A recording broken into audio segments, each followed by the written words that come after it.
Party మారాలనుకున్నారు, మంత్రి పదవి ఆశించాడు, మంత్రి పదవి రాలా, మంత్రి పదవి ఇస్తానని చెప్పి హామీ ఇచ్చినట్టున్నాడు. పోవాలనుకున్నాడు, పోవచ్చు. 2 సార్లు శాసనసభ్యుడిగా గెలిచాడు, 2 సార్లు కూడా జగన్మోహన్ రెడ్డి గారు సీట్ ఇవ్వడం వల్ల గెలిచాడు. ఆ విషయం నేను చెప్పడం కాదు, అనేక ఈరోజు జగన్మోహన్ రెడ్డి గారి వల్ల నేను కానీ అలీన్ కానీ శాసనసభ్యుడు అని చెప్పి నేను చెప్పలా. వందల సార్లు మన ప్లేనరీ బహిరంగ సభలో కూడా చెప్పాడు. అయితే జగన్మోహన్ రెడ్డి గారి దగ్గర ఉంటే సీట్ ఇస్తాడు, మళ్ళీ ఎమ్మెల్యే అవ్వచ్చు. మంత్రి పదవి అయితే ఇవ్వటం సాధ్యం కాదు, ఎందుకంటే ఆయనకన్నా చాలా సీనియర్లు ఉన్నారు. జగన్మోహన్ రెడ్డి గారు ఒక కులానికి 8 సీట్ మంత్రి పదవులు ఇచ్చే పరిస్థితి లేదు. చంద్రబాబు నాయుడు గారు అయితే ఆయన తీసుకుంటాడు, వాళ్ళ అబ్బాయికి ఒకటి ఇస్తాడు. మా కృష్ణా జిల్లా కావాలంటే దేవినేని ఉమాకి ఇస్తాడు, అదే సామాజిక వర్గం నుంచి కామినేని శ్రీనివాస్కి ఇస్తాడు. గుంటూరు జిల్లాలో పత్తిపాటి పుల్లారావు గారికి ఇస్తాడు, అనంతపురం జిల్లాలో పరిటాల సునీతమ్మకి ఇస్తాడు. కావాలంటే ఒక 8 మందికి ఆయన వర్గానికి మంత్రి పదవులు ఇస్తాడు. అట్టాగే జగన్మోహన్ రెడ్డి గారు కూడా ఇస్తాడని భావించి ఉంటాడు. ఆయనేమో సాధ్యం కాదు, బీసీలకు కానీ ఎస్సీలకు కానీ మైనార్టీలకు కానీ వీళ్ళందరికీ కూడా చూడాలని చెప్పి చెప్తున్నారు. మరి ఆయనకన్నా ఎక్కువగా ఎమ్మెల్యే మంత్రి పదవులు రానటువంటి శ్రీకాంత్ రెడ్డి కానీ, పిన్నెల రామకృష్ణారెడ్డి గారు కానీ, అదేవిధంగా కర్నూలు జిల్లాలో చాలామంది ఎమ్మెల్యేలు ఉన్నారు, కడప జిల్లాలో ఉన్నారు, వీళ్ళందరూ ఉన్నారు కదా. వీళ్ళందరికీ కూడా మంత్రి పదవులు ఇవ్వలేరు, అది ఆయన స్పష్టంగా చెబుతాడు.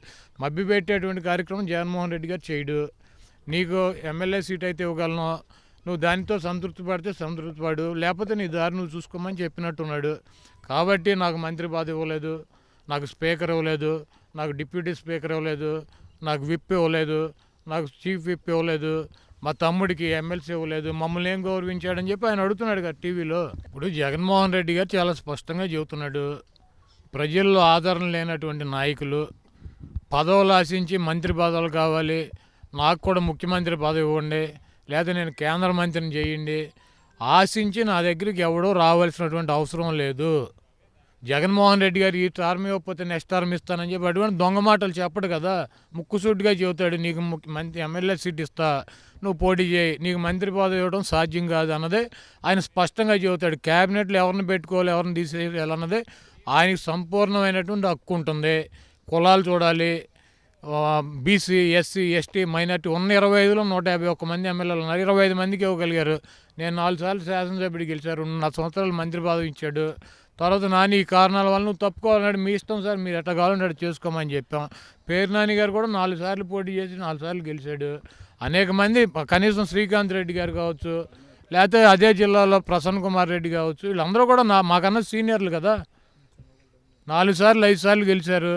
జగన్మోహన్ రెడ్డి గారి కోసం పార్టీ ఎమ్మెల్యేలు గుండి రాజీనామాలు చేసి ఎన్నికల్లో పాల్గొన్నటువంటి వ్యక్తులు ఉన్నారు. ఇప్పుడు బాలినేని శ్రీనివాస్ గారు ఉన్నాడు, ఆయన ఎప్పటి నుంచి 99 నుంచి ఎమ్మెల్యే. జగన్మోహన్ రెడ్డి గారి కోసం మంత్రి పదవి వదిలేసుకున్నాడు, మంత్రి పదవి వదులుకొని వచ్చి రిజైన్ చేసి మళ్ళీ ఎమ్మెల్యేగా పోటీ చేశాడు. 2.5 సంవత్సరాలు మంత్రి పదవి ఇచ్చాడు, ఆయన బాధపడ్డాడు. అయితే జగన్మోహన్ రెడ్డి గారు పిలిచాడు, మాట్లాడాడు, ఈ కారణాల వల్ల ఈ పరిస్థితుల్లో నీకు ఇవ్వలేకపోయాను, నువ్వు దీన్ని అర్థం చేసుకోమని చెప్పాడు. అర్థం చేసుకునే వాళ్ళు అర్థం చేసుకోగలిగారు. అర్థం చేసుకోలేక పదవే కావాలని చెప్పి గబ్బిళ్ళలాగా ఏలాడేటువంటి ఎదవలాడు ఉంటే 9-10 మంది పోతారు. దానివల్ల ఏం జరుగుద్ది, వెళ్తాయి ఫోన్ ట్యాపింగ్ జరిగింది. ఈ పనికి మాలిన వాళ్ళు ఫోన్లన్నీ ట్యాప్ చేసి ఇవన్నీ ముఖ్యమంత్రి గారు వైర్లన్నీ స్పీకర్లు పెట్టుకుని ఇక 24 గంటలు ఇలా పనికిరాని సోది అంటూ కూర్చోవాలి. ఎందుకు అవుద్దమ్మా, ఒకడో ఇద్దరు 23 మంది ప్రతిపక్షంలో ఉండగా తెలుగుదేశంలో జాయిన్ అయ్యారు మా దగ్గర నుంచి వెళ్ళి. ప్రతిపక్షంలో ఉండను కానీ 23 మంది పోతే పోకోటికి వెళ్ళి పార్టీకి ఏం డ్యామేజ్ అయింది? దాంట్లో ఎంతమంది గెలిచారు? ఒకటి గెలిచాడు, 22 మంది గాలికి కొట్టుకుపోయారు. 67 మంది శాసనసభ్యులు ఉంటే 23 మంది పోయారు అధికార పార్టీలోకి, జగన్మోహన్ రెడ్డి గారు ప్రతిపక్షంలో ఉండగా. ఏమైంది పార్టీ డ్యామేజ్? వెళ్ళి నా కొడుకులు డ్యామేజ్ అయ్యింది. జగన్మోహన్ రెడ్డి గారికి ఏం డ్యామేజ్ అయింది? ప్రజల్లో బలం ఉండాలి, చేసే పనిలో నీతి ఉండాలి, నిజాయితీ ఉండాలి. ఒక జగన్మోహన్ రెడ్డి గారు ఒక రెడ్డిలనో లేకపోతే ఒక కమ్మాలనో ఇలా చూసుకుంటే కాదు కదా, బలహీన వర్గాలకు ఇవ్వాలని చెబుతున్నాడు. బలహీన వర్గాలకు ఎన్ని శాఖలు ఇచ్చాడు ఆయన? బీసీలకి, ఎస్సీలకు ఎన్ని ఇచ్చాడు, ఎస్టీలకు ఎన్ని ఇచ్చాడు, మైనార్టీలకు ఎన్ని ఇచ్చాడు? ఇంకా ఈ ఉన్నటువంటి అగ్రకులాలు ఉన్నటువంటి మొత్తం వీళ్ళే తీసేసుకుంటే వాళ్ళ పరిస్థితి ఏంటి? ఉన్న పరిస్థితి ఆయన చెప్పాడు, ఎమ్మెల్యేలందరూ కూర్చోబెట్టి చెప్పాడు. 1-2 సార్లు చెప్పారు, వినేవాడు ఉంటాడు, పోయేవాడు పోతాడు. ఏమో జగన్మోహన్ రెడ్డి గారికి ప్రజలు ఓటేస్తే వీళ్ళు శాసనసభ్యులు అయ్యారు జగన్మోహన్ రెడ్డి గారు సీట్ ఇస్తే.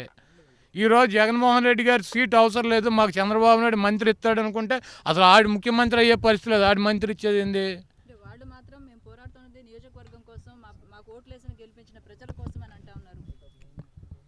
ఇప్పుడు అక్కడ 2 సార్లు వైసీపీ ఎందుకు గెలిచింది? తెలుగుదేశం పార్టీ 23 సీట్లకు ఎందుకు పరిమితమైంది? చంద్రబాబు నాయుడు ఏమీ చేయలేదు. చంద్రబాబు నాయుడు గాలి కబుర్లు చెప్పి గాలిలో మేడలు కట్టాడనే కదా అతను తీసి పక్కన పెట్టింది ఈ రాష్ట్ర ప్రజలు. మళ్ళీ చంద్రబాబు పార్టీలో చేరితే చంద్రబాబు ఎట్ట న్యాయం చేస్తాడు? వీళ్ళు ఏ పార్టీలో చేరతారు రేపు వెళ్ళి ఏ పార్టీలో చేరతారు? తెలుగుదేశం పార్టీ చంద్రబాబుని 23 సీట్లకు పరిమితం చేసింది ఎందుకు?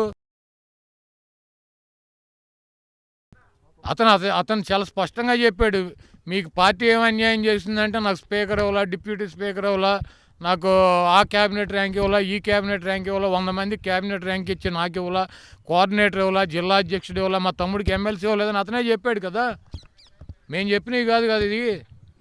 చంద్రబాబు నాయుడు గారు చెప్పుంటాడు, నీకు అవసరమైతే ఏదైనా చెబుతాడు, నిన్ను ముఖ్యమంత్రిని చేస్తాను, డిప్యూటీ సీఎంని చేస్తానని చెప్పుంటాడు. వెళ్తే వెళ్ళొచ్చు. దానివలన జగన్మోహన్ రెడ్డి గారికి ఉండేది లేదు, ఊడేది లేదు. నా బోటాళ్ళు 23 మంది వెళ్తే ఎంతమంది గెలిచారు? మా ప్రతిపక్షంలో ఉండగా 4 మంత్రులు కూడా తీసుకున్నారు. జగన్మోహన్ రెడ్డి గారిని ఇంతకన్నా ఎక్కువ బండబూతులు తిట్టారు. ఎంతమంది గెలిచారు 23 మందిలో? ప్రతిపక్షంలోనే ఉండగానే జగన్మోహన్ రెడ్డి గారు ఎంట్రూ పేకలేని నా కొడుకులు ఇప్పుడు వెళ్ళి ఏం చేస్తారు? ఇట్లాంటి వాళ్ళందరూ పోతేనే మంచిది. ఈ పార్టీకి దరిద్రం వదులుద్ది. ప్రజాసేవ చేయాలి. జగన్మోహన్ రెడ్డి గారు ముఖ్యమంత్రిగా ఉంటే ప్రజలకు మేలు జరుగుద్ది. ఆయనకు వెసులుబాటుని బట్టి మనకు పదవులు ఇస్తాడు. మనం ఆశించకూడదు అన్నటువంటి వ్యక్తులు ఉంటేనే పార్టీ నడుస్తుంది, వ్యవస్థ నడుస్తుంది. ఎవడికాడు అంతా నాకే కావాలి, నాకే పదవులు కావాలి, నాకే డబ్బు కావాలి, ప్రజలు ఎట్ట గాలికి పోయినా నాకు సంబంధం లేదు, బలహీన వర్గాలు బడుగు వర్గాలు అట్ట వాళ్ళని ఎందుకు పట్టించుకోవటం, చంద్రబాబు పట్టించుకోలేదు కాబట్టి మీరు పట్టించుకోవద్దు, మొత్తం మాకే దోచిపెట్టమంటే అది సాధ్యంగా జగన్మోహన్ రెడ్డి గారి దగ్గర. అటువంటి వాళ్ళు వెళ్ళిపోతామే బెటరు. ట్యాపింగ్ మీద ఏం క్లారిటీ వచ్చింది సార్ ప్రభుత్వం? అంటే ఆయన ప్రధానంగా ట్యాపింగ్ విషయాన్ని ఆ తర్వాత కేంద్రం దృష్టికి కూడా తీసుకెళ్తున్నారు. కేంద్రం దృష్టికి కాదు, ఎఫ్బిఐ దృష్టికి తీసుకెళ్ళాలి. ఈ భారతదేశంలో ఎవడన్నా ఫోన్ ట్యాప్ చేసిన ఎవడన్నా పేగలిగాడా? కాదండి. ఇంతవరకు చాలామంది ఫోన్ ట్యాపింగ్లు చేశారు, ఆ ట్యాపింగ్లు చేశారు. కేంద్రం నుంచి గల్లీ నుంచి ఢిల్లీ నుంచి గల్లీ దాకా బోల్డ్ మంది చెబుతూ ఉంటారు. ఎక్కడన్నా ఒకటన్నా ప్రూవ్ అయిందా? ఇప్పుడు మనం తాగేసి ఎవరితోనూ ఫోన్ మాట్లాడతామంటే ఐఫోన్ నుంచి ఐఫోన్ రికార్డ్ చేయకూడదా? నీ ఐఫోన్ నుంచి నాకు ఫోన్ చేయి, ఐఫోన్కి నేను రికార్డ్ చేసి నీకు వినిపిస్తా. నేను ఇంకో ఫోన్లో స్పీకర్లో రికార్డ్ చేయకూడదా? ఇప్పుడు ఇంటెలిజెన్స్ డీజీపీ నాకు ఎందుకు పెడతాడంటే నేను చాలాసార్లు ఇంటెలిజెన్స్ డీజీకి నాకు ఉన్నటువంటి సమాచారం, నాకు వచ్చినటువంటి సమాచారం నేను ముఖ్యమంత్రి గారి దగ్గరికి వెళ్ళాలంటే నేను రోజు వెళ్ళి కలవలేను కాబట్టి పొద్దున పూట ఆయన కలుపుతాడు కాబట్టి నాకు వచ్చినటువంటి సమాచారాన్ని ప్రభుత్వంలో మేము ఒక భాగం, కోమటిరెడ్డి కానీ నేను కానీ కోటమిరెడ్డి మేమంతా నాకు వచ్చినటువంటి సమాచారం నేను కొన్ని 100 సార్లు ఇంటెలిజెన్స్ డీజీకి నేను ఫార్వర్డ్ చేశా. అదేవిధంగా ఆయనకు ఉన్నటువంటి సమాచారం ఉంటే సార్ ఇట్లా జరుగుతుంది, మీరు చూసుకోండి అని చెప్పి మాకు కూడా ఆయన పంపుతాడు. దాంట్లో తప్పే ఉంది. ఇంటెలిజెన్స్ డీజీ వేరే, ఎమ్మెల్యేలు వేరే. ఎమ్మెల్యేలు ఇంటెలిజెన్స్ డీజీలకి, డీజీపీలకి, ఎస్పీలకి ఏం మెసేజ్లు పెట్టరు, ఏం మెసేజ్లు తీసుకోరు, రిసీవ్ చేసుకోరా? కలెక్టర్కి ఎవడో ఎమ్మెల్యే మెసేజ్ పెట్టడా? కలెక్టర్ ఎమ్మెల్యేకి పెట్టడా? లేకపోతే డీజీపీ మాకు పెట్టడా? మేము డీజీపీకి పెట్టమా? ఇదేదో భూతత్వంలో చూపించి ఇంటెలిజెన్స్ డీజీ మాకు పెట్టాడు, ఇంటెలిజెన్స్ డీజీ నాతో మాట్లాడతా, ఇంటెలిజెన్స్ డీజీపీ నువ్వు ప్రభుత్వంలో భాగం, అతను ప్రభుత్వంలో భాగం. అతనికి వచ్చినటువంటి నువ్వు బయట మాట్లాడేటువంటి సంభాషణ అతని దృష్టికి వెళ్ళింది, అతను పెట్టాడు. ఎందుకు పెడతాడు? ఇది జగన్మోహన్ రెడ్డి గారి ప్రభుత్వం, నీకు ఇబ్బంది అవుతుంది, ఇటువంటి పిచ్చి మాటలు మాట్లాడకని చెబుతా. నాకు ఆడేవాడు చెవటాకి, ఈడేవాడు చెవటాకి అన్ని ముఖ్యమంత్రి గారు పిలిచి ప్రతి ఒక్కరితో మాట్లాడి చెబుతారా?